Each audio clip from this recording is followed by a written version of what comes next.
So let's start with today's event. And good evening, everyone. I'm Swikriti Jadon, Center Head, Jamshedpur Management Association. And my team warmly welcomes you all today in celebration of International Women's Day through Inspiring Leaders series on breaking barriers, driving change, women at the forefront of accelerated action. Today, we are celebrating here social, economic, cultural, and political achievements of women. It is not just a day of recognition, but a powerful reminder of the ongoing journey towards equality and empowerment. Women across the world have made remarkable strides, breaking stereotypes and redefining leadership in diverse fields. This year's theme, Breaking Barriers, Driving Change, highlights the critical role women play in driving transformation, challenging norms, and accelerating progress. Whether in business, science, governance, or social impact, women continue to push boundaries, create opportunity, and inspire future generations. Their resilience, leadership, and unwavering determination pave the way for a more inclusive and progressive world. Today, we are honored to have Dr. Divya Jaitly as our esteemed speaker. Dr. Jaitly is a renowned business strategist, an author, a motivational speaker, a corporate mentor, and founder and MD of Forethought Corporate Communication Private Limited. Before we proceed, we would like to showcase a brief video highlighting Dr. Divya Jaitly's inspiring journey and achievements. Vinay, please play the video.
So that was such a wonderful journey of ma'am. Now I would like to invite Ms. Ishita Bhogal, Senior Manager Corporate Brand at Tata Steel Limited and Director Brand Sponsorship Communication and Media at Jamshedpur Management Association to introduce Dr. Divya Jaitly and gracefully moderate the session. Ishita, please. Thank you so much, Swikriti.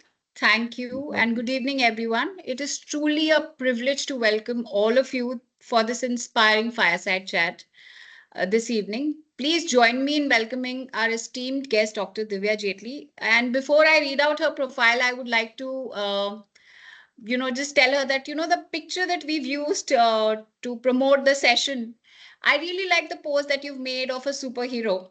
And it reminded me of an American drama I saw a few years ago, which talked about that we women don't take ourselves too seriously. And if we stand like a superhero, that's the power we generate. So I wanted to tell you that the power you're exuding from that particular picture is just wow. So Thank on you. that note, Thank you, Ishita. Thank you so much for complimenting and noticing. And I hope that confidence gets exuded in all the ladies who are attending the show today. and on that note, I would like to just give everyone Dr. Divya Jaitly's profile. She's an award-winning entrepreneur, brand building expert, and founder of Forethought Corporate Communications and the Advanced Learning Institute, a Harvard and Wharton certified leader, three times TEDx speaker. She has made history as the only Indian woman to have presented the Olympics twice on national TV, hosted prestigious events like the International Film Festival of India and the National Film Awards, and is a recognized media personality. Dr. Jaitly, I must say your journey is truly remarkable. From excelling in corporate leadership and public speaking to being a media icon, you've constantly redefined what is possible. Thank So, you. without further ado, I would like to start. Uh, would you like to share your perspective on what breaking barrier means in today's corporate and social landscape, and especially for women striving to accelerate change? Thank you so much, Ishita, for a very, very valuable question, how we should be breaking this session, because I just love the topic. And when Swikriti reached out to me and JMA reached out to me with the topic, I was very, very happy to see your profile on LinkedIn. So, congratulations on your journey so far. Talking about breaking barriers, I truly believe that it means that we need to challenge outdated norms. Especially in the new normal after COVID, we have to reshape and redefine leadership narratives and create spaces where our diverse voices are not just heard but valued. For women striving to accelerate change, I think it's about pushing beyond the glass ceiling, questioning biases, and ensuring that we break all the barriers and ask the right questions and hear the right answers and observe the right answers to create an inclusive workspace that isn't just a corporate buzzword, but a lived reality. I truly believe it's about emotional resilience, especially for women in business, and also about representation and rewriting the rules so that next generation doesn't face the same hurdles as we have. True progress, my dear friends, I think happens when we shift from merely seeking a seat at the table to redefining what really the table looks like. Absolutely. I actually recently came across an article on LinkedIn that which said that even if a woman reaches on top and she reaches the senior leadership, suddenly the men who were working with her start questioning her judgment, start questioning her abilities, and start questioning her decision making skills because for people she was a peer and suddenly now she is their leader. So how do we keep on redefining the rules for ourselves? I think that's a very important thing to note for all of us. And we have quite a few young girls today joining in from a few universities in Jamshedpur and a few women in the early stages of their career. What advice do you have for these women, and how can they help to develop the confidence to take risks and assert themselves in competitive spaces? I think I will give 3 point advice to all the ladies, especially who are ambitious, who have aspirations, who want to create their own, space in this so-called men's world. First is invest in public speaking skills, because how to communicate with impact, how to influence perceptions is something that we all must know. It's not just about women, but I'm stressing on women in business because I think it's very important that our voice is heard and we get to help people go beyond the bias and bring a great mix of three V's, where we are taking care of the visual, the verbal, and the vocal representation of our thoughts. So first is, of course, public speaking. Second would be personal branding. Well, we are living in a digital world of today, and it's very important that we position ourselves very good on LinkedIn, which is the only professional social media platform. I think if we do that, then we are able to bridge the gap between our offline image and our online image. So we have to come across as very authentic leaders. We have to come across as women who have a voice. And when we consistently share our opinions, our thoughts, that not just drives our thought leadership, that also helps people recognize that we do have something to say and which is worthy of hearing it. So public speaking, personal branding, and third would be negotiation skills. I truly believe, Ishita, that as women in business, we land up thinking that negotiation is only about salary negotiations, but it's not. Negotiation starts the first time when you speak to a recruiter, especially for all the ladies who are, in the first decade or the first 5 years of your career, or if you're a college or university student, you're about to get into corporates. Please understand that if you develop your soft skills or leadership skills as much as your technical and hard skills, it will help you negotiate and leverage conversations in your favor. So if you kind of start building these three skills, at least your first decade of your career will be sorted. And then next decade, there would be other three skills which will be important. Absolutely agree to all the 3 points. And I believe that if we don't work on our soft skills, the tech skills eventually take a backseat, because in today's corporate world, it's just your soft skills which take you places. I agree. I So, agree, and I've gone the whole journey myself, right? I'm in the third decade of my career, so I've gone through that. And today, I think Gen Z is very lucky because they have leaders like us, and we are willing to mentor them, guide them, and make sure that they get to, speed up their growth and evolution. absolutely. So, women are increasingly stepping into leadership roles, but despite progress, challenges remain, whether it's workplace bias, work life balance, or breaking into male dominated industries. What strategies can leaders implement to create an environment where women not only feel empowered, but are also equipped to drive and accelerated change? I think What are your views creating on that? Sure. It's creating an environment where women feel empowered and equipped to drive change requires intentional leadership. And I use this a lot in my talks and my podcast and all the spaces where I'm invited as a speaker. Again, I'm going to highlight 3 points here. The first is leaders must actively advocate for equal opportunity. And this means not just inviting women leaders to the table, but ensuring that their voices also influence decisions. I would like to tell all my audiences, maybe you don't know, but we suffer from 137 cognitive biases. And to add to that, in a diverse country such as ours, we have cultural bias and we have communication bias. So we already have a lot to deal with. And I think dealing with biases is not really a journey or destination. It's a daily routine. It's a daily practice. It's a habit forming practice. So second, we have to be aware of mentorship and sponsorship. And what I mean is that women need access to leaders who will champion their growth. So look for allies within your organization.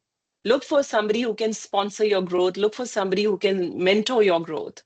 And third is fostering a culture of psychological safety.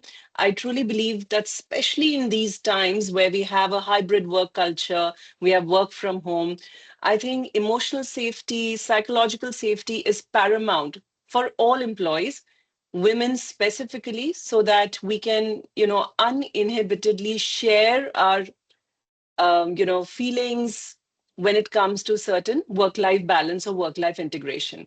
But again, I want to give a disclaimer here because as a managing director of my company, I always tell my team, being vulnerable and sharing everything with me and expecting me to be an empathetic leader doesn't mean that you bring your personal issues to me. Well, I will have empathy. So there's a thin line of difference for women in business where you have to understand what personal life reasons are not meant to be shared in a formal environment. But it is important that as companies, as employers, we make the environment very, very empowered by giving a certain sense of psychological safety for women. And I think one more point, Ishita, that I'll add here is create measurable policies. And IT industry is already kind of taking the lead in this, but I think equal pay, we are still struggling in many, many sectors. For the same role, especially women are coming back in second careers where they've taken a sabbatical for their family. Unfortunately, for the same role, men are getting higher pays and women are not getting the same pay. So we have to kind of create that equitable environment. And somebody has to take the lead, and it has to be a bottom up and a top down approach. So we need to create those programs, those policies where especially women in business feel empowered. I agree. I think changes are happening slowly. I mean, the organization that I work with has a lot of women friendly policies. And I remember that there was a time when I just came back from my maternity leave and I didn't know, managing a baby, managing work. You don't know. You are on a break for 6 months and you're coming back to work, how things will work out. You need to have people who understand you. And luckily for us, I think my organization has very, very women friendly policies, especially even if you don't want to have a family, that's absolutely your choice, but the organization is always there supporting you. So I think that kind of support really makes a lot of difference to a lot of Of women who are course. coming back to work. um before I continue, I actually wanted to reach out to the audience that has joined us. If anyone has any question, you can raise your hand and we will unmute you one by one, or you can type in your questions in the chat window and we'll take them one by one. Yes, absolutely. Not just questions. You have a feedback and comment of anything that I said that you like, appreciate. Please do mention it in the chat box, and I'm sure Ishita will bring it up. Absolutely. So, can you share a pivotal moment that inspired you to lead and innovate despite challenges? Um, so I remember, as you know, Ishita, and well, so nicely, Swikriti and you have introduced me already in the session. So I was studying to be a computer engineer. And then I also became one of the top models in the country soon after my Miss Delhi crowning, as well as Miss India finalist crowning. So then I became a model and an MC. And I'm talking about a time when the professions that people actually hoped for were only engineering or becoming a doctor. Now, during that time where I'm walking the fashion weeks all over the world, and suddenly, over the years, I multitasked. I did three jobs. I was an event marketing consultant. And then finally, in a few years, I decided that I wanted to start my own company. So when I began my startup, it was so difficult for me to kind of break certain norms and stereotypes that exist because there's a huge beauty bias in our society, in our country, especially in the corporate landscape. So when you have a face, people discount you the brains. They don't think that with a Miss India title preceding you, you can really make sense in the corporate boardrooms. And that was the toughest point. And I truly remember that I didn't really get bogged down with that, with those barriers that I was facing. But one of the most pivotal moment and defining moment was that transition when I had to do and bring some transferable skills from the media and events industry and fashion industry to corporate and study more, be more, qualify myself more, do my MBA marketing, learn about how to run a business, and face a lot of barriers, thereby eventually, of course, overcoming it. So I've had two exits in the past. This is my third company in corporate communications and Wow. learning and development that I'm running now. But I still remember that day, when I cracked the first deal in my startup.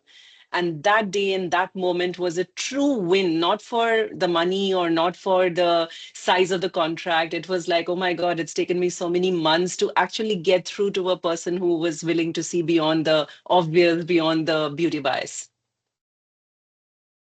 I think that must be a great day for you to remember, always etched in your memory, isn't it? Indeed, indeed, absolutely. I can never forget The it. first, you never forget the first. Never. Absolutely. A follow up on that, in today's times, given that, how things are evolving really fast with AI, how important it is for us women to keep on updating ourselves and upgrading our skills? I think it's very, very important. I'm a true believer that if you want to stay ahead of the curve, if you really want to be seen and heard for the brains or the intellectual gray matter that you bring to the table, for the value you bring to the table, you have to stay with times. Today, we have technology just creeping in, AI creeping in every part of our lives. In fact, AI has always been a part of our lives. If you really deep down, evaluate the term and how it's been integrating in our lives for 2 decades now. But of course, today people are more aware about it. Today, you have specific AI tools to make your life easier, your business easier. And I think, especially as women in business, we have to stay updated. And that's my one complaint to all my peers, where they stop learning, they stop upskilling. If the organization invests, then they do the training programs, but individually, they don't really. I hardly women sign up for any programs. And I understand that they struggle with work life integration and work life balance because they have kids and they have families.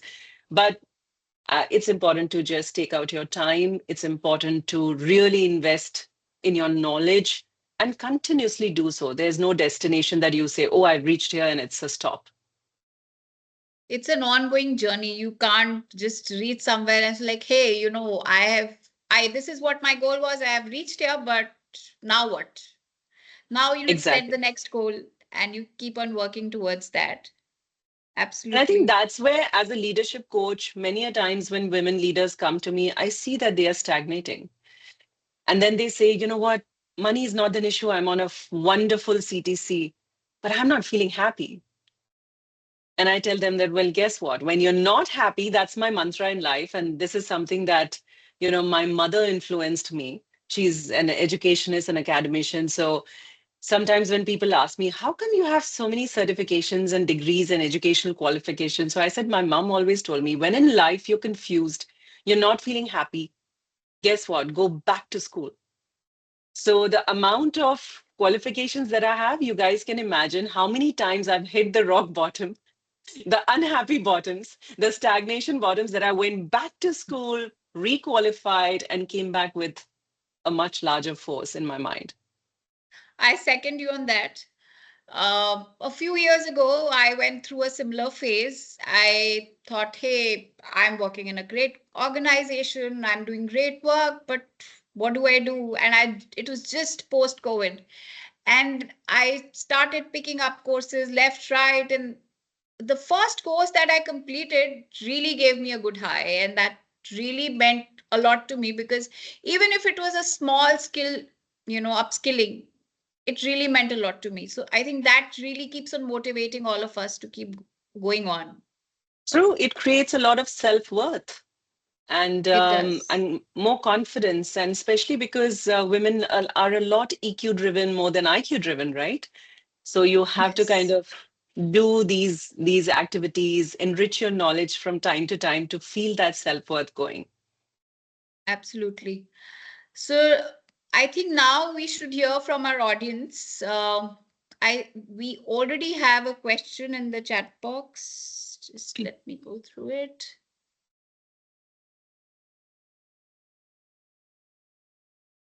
Ayushi asks, in your experience, what are the key skills that empower women to drive change in traditionally male-dominated fields? Oh wow. You can't beat that, right? That we are living in a patriarchal society. Um, I think number one, the skill that I would really talk about is mm, I've already spoken about public speaking and I think conflict resolution. I truly believe that women are also naturally wired to resolve conflicts. I mean, I have the highest respect for homemakers. And I think they are resolving certain businesses at home, which is absolutely unpaid. They don't have any appraisals. But talk about management, and I think they really are doing their bit. And they are huge on conflict resolution, the timing and the way they kind of resolve the conversations. So it is very important that we identify that skill and we harness that. And in a male dominated society, if we are able to leverage that, then that becomes really a key to success. The second would be resilience. I truly believe, and from my journey, I've learned and I've seen my mom that we are more resilient every time we are put down compared to our male counterparts. But if we know these trends that we have been wired and we kind of, just go and pull it louder, I think it will help us create a far more greater niche in this male dominated industry, which as a leader or in executive role, I think many women land up missing out. So other one, of course, is the ability to communicate to win, irrespective of whether you're speaking in vernacular language or any language. The ability to be able to express yourself, that is a skill that we should definitely learn if you are not confident about it. But if you already have a certain level, invest in it, take it to the next level. And these three skills really make you stand apart and kind of grab a sizable share from your male counterparts in the corporate landscape. Ishita, you're smiling, so tell me your experience. My experience has been that conflict resolution is a must, and that really helps. So, if you are a mother, and especially if you have two children, the conflict resolution skills you pick up at home really come in handy when you're trying to solve issues in your team. But jokes apart, I think the three skills you've just mentioned are very, very important. Sometimes the EQ that women have really helps us get an upper hand in all of the decisions that are being made, because long term planning and long term investment into businesses really, the EQ really comes in through. So Right. tech, yes. Skills that you've studied for, yes. The experience that you have, yes. But the humanitarian touch that women get, I don't think sometimes men tend to get that. So that's I my point of view. I agree. No, no, absolutely. And I was, while you were talking, it just struck me that adaptability is another skill. And I think it can Yes, come, and if we build on it more, it can come very easily to us. And that can really be giving us an edge over our male counterparts. So, I can vouch for that. yes. I have my journey in my career began in advertising, took me to marketing, took me to consumer behavior, and here I am in Jamshedpur working for Tata Steel. And the adaptability is what kept me going on and on and on. Otherwise, you feel stuck. Otherwise, it doesn't work for you. I can So we have another totally question. respect that. Yes. So there, it's from Akriti, and she asks, "How do you balance the demands of professional success with personal growth and social impact?" Wow. Oh my God, these guys are like looking at ChatGPT and asking me questions, or what is it? So, demands of personal growth intertwined with professional growth and social impact. Yes. Wow. I think the personal and professional intersection for me has been very, very important and significant in my life. So, for those of you who don't know, and I don't really tom about this on most social medias, is I've been running an NGO called Vividha, where we empower girl child. And that is where we work at the grassroots level with some of the most award winning women who've been activists and who've been very respected in that industry. I have the privilege of being the vice president and work with them very closely. So, when it comes to personal, professional, and social intersection, I found this way of empowering girl child through the way of training and education, which kinds of gives me a lot of personal fulfillment because I can really give back.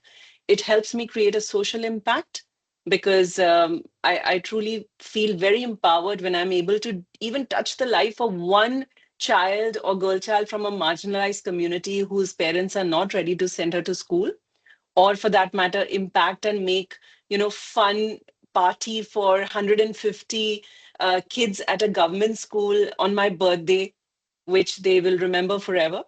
So I feel that also these skills that I use to kind of create the social impact in the society, as well as get involved in it, and it adds to my personal evolution and growth, combine it together and it becomes a great recipe for professional growth.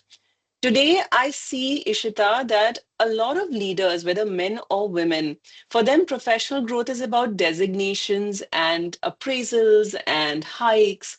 But I also believe that if you have a lot of value and you have a personal and intellectual and social gratification, you're creating that little bit by bit change in the society, then professionally you can volunteer for so many new causes. Like you have DNIs and organizations, you have MEANI, and you have so many chapters where you can lead these conversations.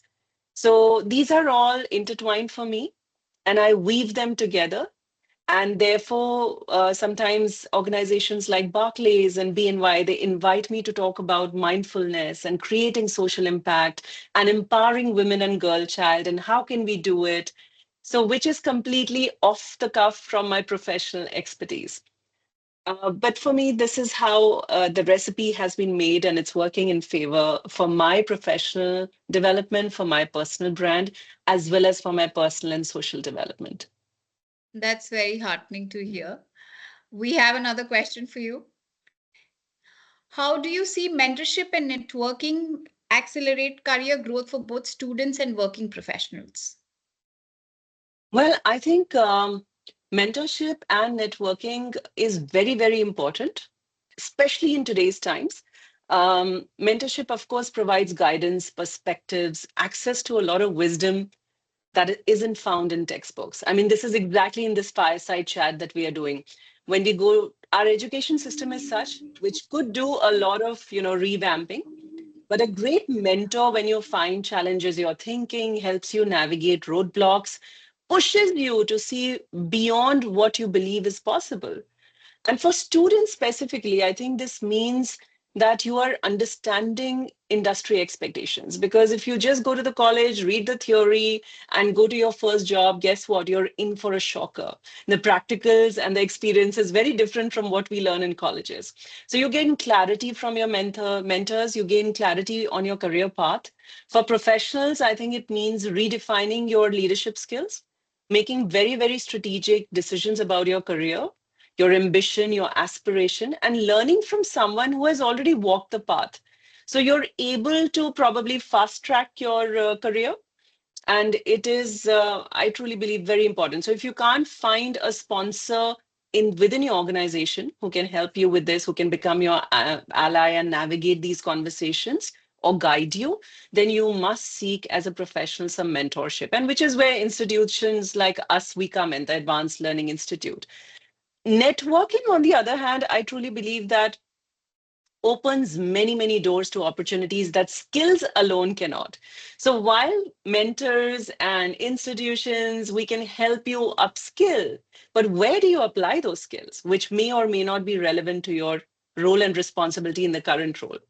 So networking helps you open doors to opportunities that skills alone might not be able to do. It helps you build authentic relationships. And I would put a lot of stress on authentic, and not just collecting business cards in an event and just leading to job referrals or partnerships. I think it's more about collaborations. It's more about taking your career trajectory with so many more diversifications. Today you can actually be more than just one job. Today we are living in those times. So networking really fosters a two-way exchange, and you learn from others and they learn from you. Couldn't agree more here.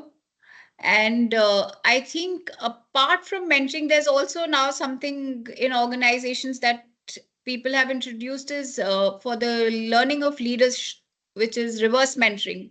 So, with the advent of Yes. Gen Zs into the organization, we've had a lot of these reverse mentoring programs which have come into place where it's a mutual relationship. They are learning from you, you are learning from them, and it leads to a good balanced working style.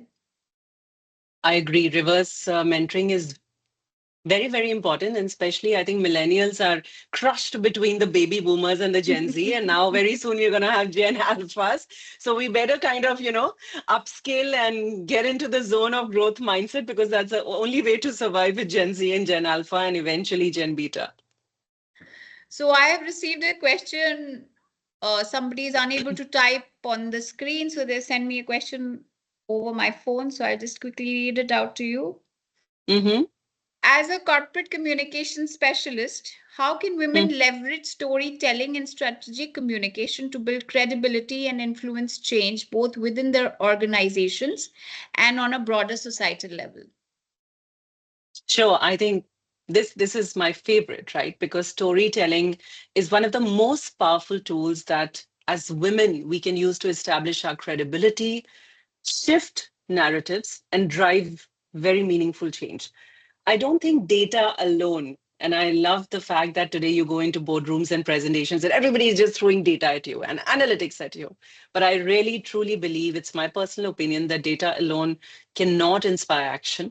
Stories connect emotionally and break biases. And if you see some of the best marketing geniuses or the ads that have stayed in our hearts with a great recall value, they all have connected with us emotionally.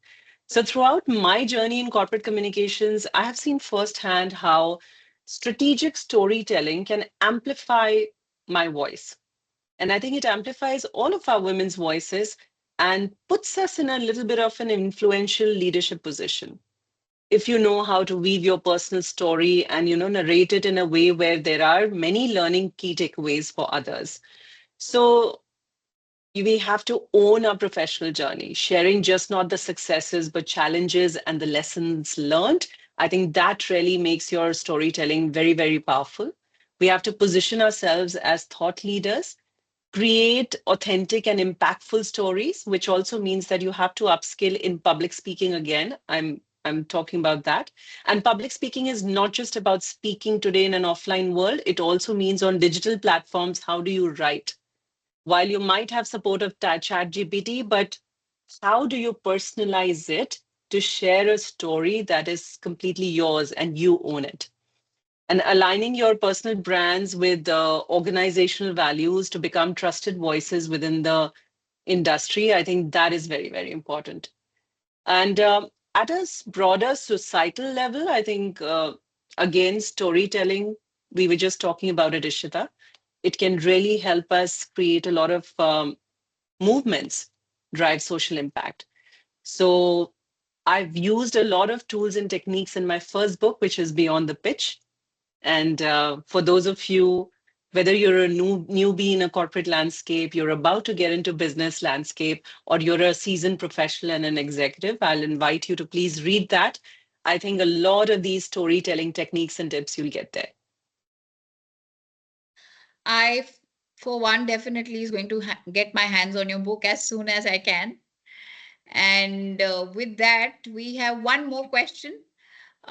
This one is from a professor, and she asks, how could institutions revamp the educational system so that we could have more entrepreneurs in the future? Wow. I wish my mom was here because she retired as an as an academician, and she would have really told you and commented even on the NEP, right? But well, I truly believe that our education system, and a disclaimer, this is completely my thoughts and my opinions about the education system. I think we truly are lacking life skills. We are just focusing on merit all the time. We are not focusing on EQ at our educational system level, which, if we are looking at budding entrepreneurs, it's very important to have a good EQ. People don't realize that just getting good marks and percentage is the way to go. And maybe, we put in capital investment and we've set up a business for a child. But that's not true. Like I've been talking about, that you don't get to learn everything about entrepreneurship in your books. Now, if you don't have the vision to have mentors and guides and learn from them, the struggle today is that there's so much digital noise out there that people are not open to feedback. They are not open to learning from, physically from other people. They just feel that, oh, let's just watch a YouTube video and we've learned the 10 steps how to become an entrepreneur. But our education system really needs to overall, right from, I would say, middle school upwards to especially universities, we need life skills. We need emotional quotient focused education. We need entrepreneurial educations, like I said, especially in a lot of financial abilities and financial, a lot of entrepreneurs today, they might get an idea. And I see this with the youngsters. They start their company, they don't know how to look at a balance sheet. And and I get so perplexed because then they'll end up hiring us, as consultants, that, oh, you know what, I just want to do marketing and branding and I just want to do corporate communications. And I feel that somewhere, while entrepreneurship is very cool thing to do, you work at your own terms, but it's important that you know everything about it. So I remember, like, when I was young, and I that time kinetic scooter had come in just the market, and I went to my dad and I said, wow, I go to my coaching sessions and this and that, and I want a scooter. All my friends have it. So my dad said, I'll only buy it to you when you learn everything about the scooter. So where's the spark plug? How do you change the tire? So similarly, if we want to create more budding entrepreneurs, if we want to really have our education system contribute to it, well, as policymakers, as influencers, we have to make more and more conversations about that. Let's bring these skills of entrepreneurship right to our basics, middle schools, and start from there, rather than focusing on World War knowledge, what happened in World War II and what happened in biology, or what happened in integration. I don't remember applying integration to any of my practical life skills. Practical life skills are a must, especially for children these days who are just glued into their social media all the time on their digital devices. I think for them to get their hands dirty with the practical knowledge would really help them to come up with different ideas, because their mind is far more evolved than ours, right? My generation, a generation before me, now Gen Alpha's mind is far more evolved than us. So for them to get their hands dirty with practical experiences would really help them evolve further, and I think deliver what they're really meant to deliver in life. Yeah, yeah, absolutely. Well summarized. And with that, I would like to have one last message, uh, that you would, one key lesson for every woman who has attended here today. What is that one lesson that you would leave for them? I think to all the women in business, aspiring, current, senior, all of you out there, please understand that you don't have to keep waiting for permission. You have to find your self-worth. You have to take the matters in your charge. You don't have to take many big steps, or you don't have to create huge ripples. You have to build yourself bit by bit, one step at a time, but be at it. I'm bitten personally with the bug that I cannot be the same version of myself which I was 6 months back.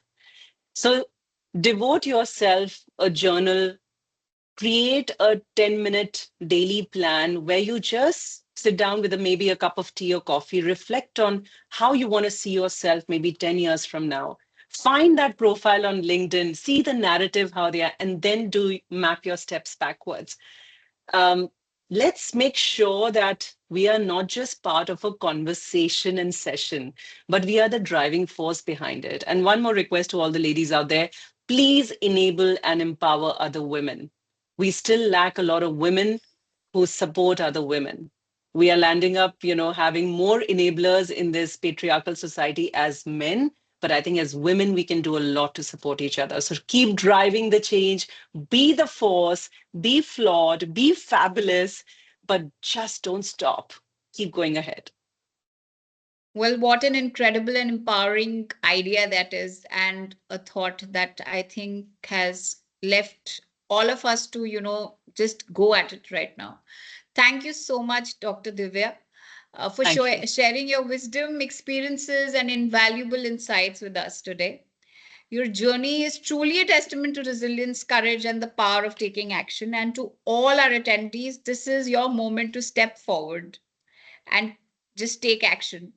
Thank you so much, everyone, for joining in. And thank you so much again, Dr. Divya. Swikriti, I would like you to come in now. Yeah. Thank you, Ishita. I truly enjoyed the conversation, and it was a very fun-filled fireside chat. I hope to cross paths again and meet you in Jamshedpur sometime. Sure, Same ma'am. here. You're most welcome. So that was a very insightful full and thought-provoking session. Thank you so much, Dr. Divya. Your journey, leadership, and impactful words have been truly inspiring. The way you articulated the challenge and opportunities for women in leadership has given us much to reflect upon. So, we are grateful for the wisdom you shared with us today. So, let's keep driving the change, as you said, and enable empowerment to other needed women too. Thank you, Ishita, too, for expertly moderating this session and adding depth to this discussion, making this session even more meaningful. We appreciate your time and effort. Thank you so much. And yes, a big thank you to all the participants for joining us today. We appreciate your time, commitment, celebrating and empowering women. Looking forward for seeing you at our future sessions.